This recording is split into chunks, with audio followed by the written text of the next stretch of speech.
किया अपने नौजवान साथियों का, भाइयों का, तो मैंने अपना मौजूद थोड़ा चेंज कर दिया है।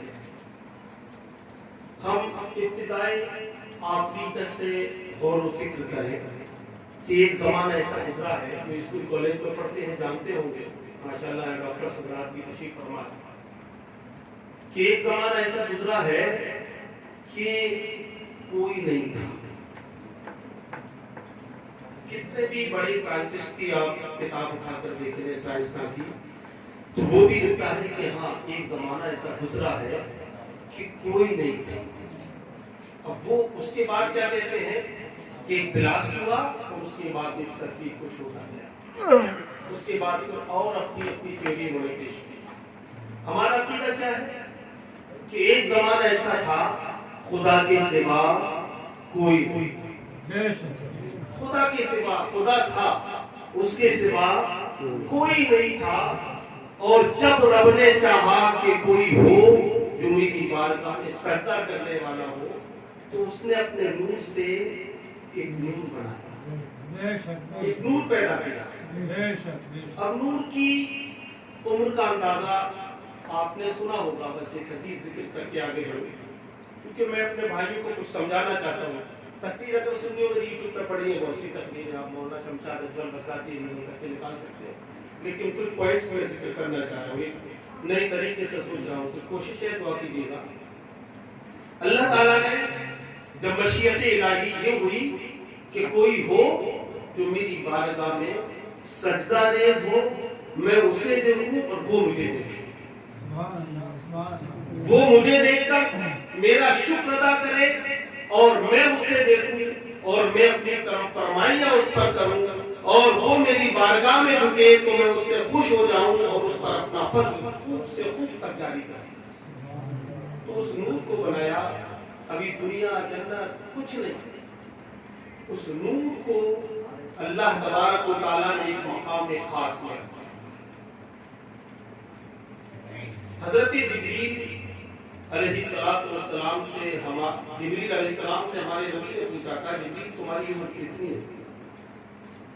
तो हजरत जिब्रील के वो फरिश्ते हैं जिन्होंने हजरत आदम अलैहिस्सलाम से लेकर हमारे नबी अलैहिस्सलातु वस्सलाम तक तमाम नबियों की बारगाह में आने जाने का काम किया। तमाम रसूल अलैहिस्सलाम के पास खुदा का पैगाम लाते रहे, और फिर उन नबियों में और रसूलों में अगर उम्र आप देखें तो आदम अलैहिस्सलाम 1000 साल, हजरत नूह अलैहिस्सलाम 950 साल, फिर उससे कम होती गई, सबसे ज्यादा आदम अलैहिस्सलाम। तो नबी पाक सल्लल्लाहु तआला अलैहि वसल्लम तक 1,24,000 कबोबेश 2,24,989 अंबिया इकराम, उनमें 313 रसूल थे, हमारे रसूल के अलावा 312। तमाम की बारगाहों में आने जाने का काम जिब्रील अलैहिस्सलाम का था। इतनी तवील उम्र की, तो अल्लाह के रसूल अलैहिस्सलाम ने फरमाया, कम उम्र है जिब्रील, तुम्हारी उम्र कितनी है? तो हजरत जिब्रील ने कहा, या रसूल अंदाजा नहीं है, सिर्फ इतना जानता हूँ, शॉर्ट कर रहा हूँ, आपने को तवील है, इतना जानता हूँ कि एक तारा जो 70,000 साल के बाद मुझे दिखता था, उस तारे को मैंने 72,000 मरतबा देखा।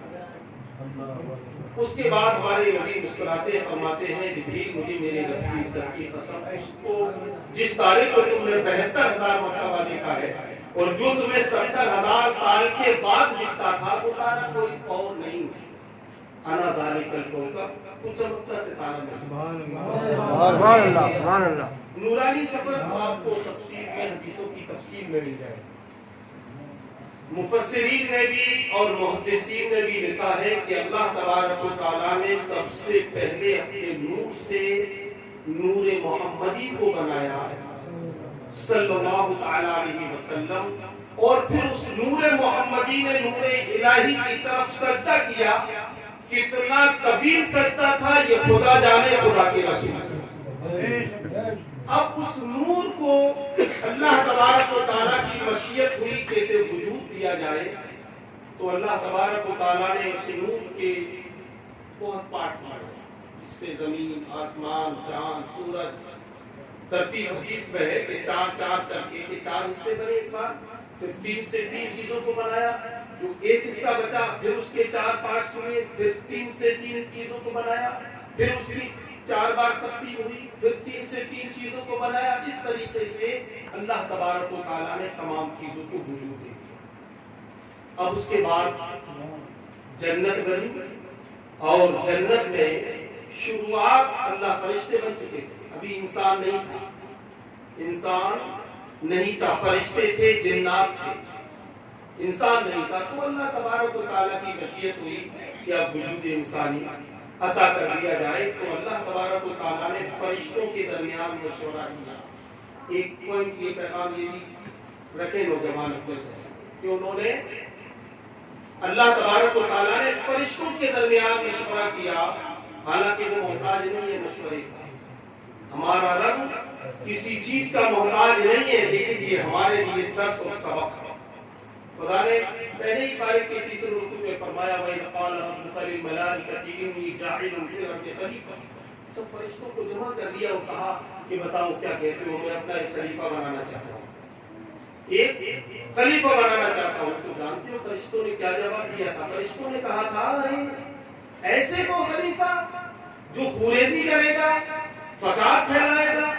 تو اللہ تبارک و تعالیٰ نے فرشتوں کے جتنے کوشچنز تھے، جتنے سوالات تھے، سب کو ایک ہی جملے میں رد کر دیا. فرمایا انی اعلم ما لا تعلمون، کہ جو میں جانتا ہوں وہ تم نہیں جانتے، جو میں جانتا ہوں وہ تم نہیں جانتے. اب پہلی چیز تو جو سبق یاد کرنے کی ہے کہ ہم اپنے بڑوں سے کسی بھی امر کی شروعات کریں تو مشورہ کیا.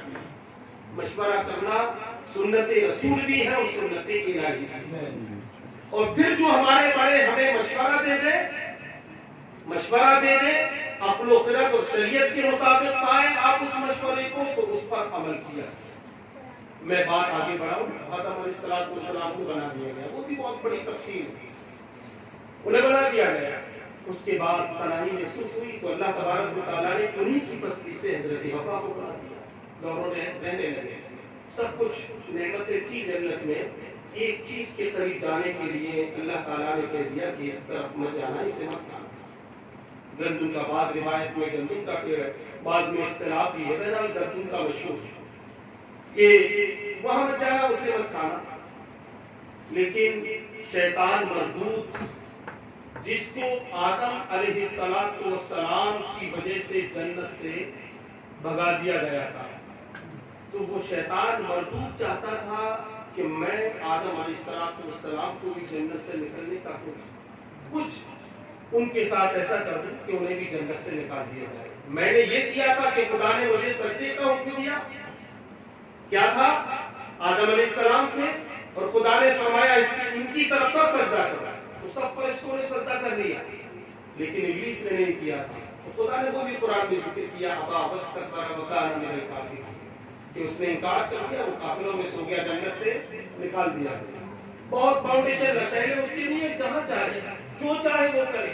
فرشتے تک اس کو ہوا جلا کرتے تھے کیونکہ معلم الملکوت تھا، وہ پڑھاتا تھا. لیکن جیسے ہی سجدے سے انکار کیا، روک دیا، بھیج دیا گیا. اور اس کے بعد اس نے ترکیب بنانا شروع کی کہ کسی طریقے سے آدم کو اس ناز و نعمت سے اس دنیا میں کھینچ کر لائے گا. اسباب کے دنیا بنی تھی وہ بات الگ ہے، لیکن وجہ کیا بنی تھی؟ وجہ یہ بنی تھی کہ آدم علیہ السلام کو حضرت حوا نے مشورتاً کہا، اور حضرت حوا کو شیطان نے جا کر بہکایا. اور اس کی بھی ایک تفصیل ہے. خلاصہ یہ کہ حضرت حوا نے حضرت آدم سے کہا کہ مجھے پتہ چلا ہے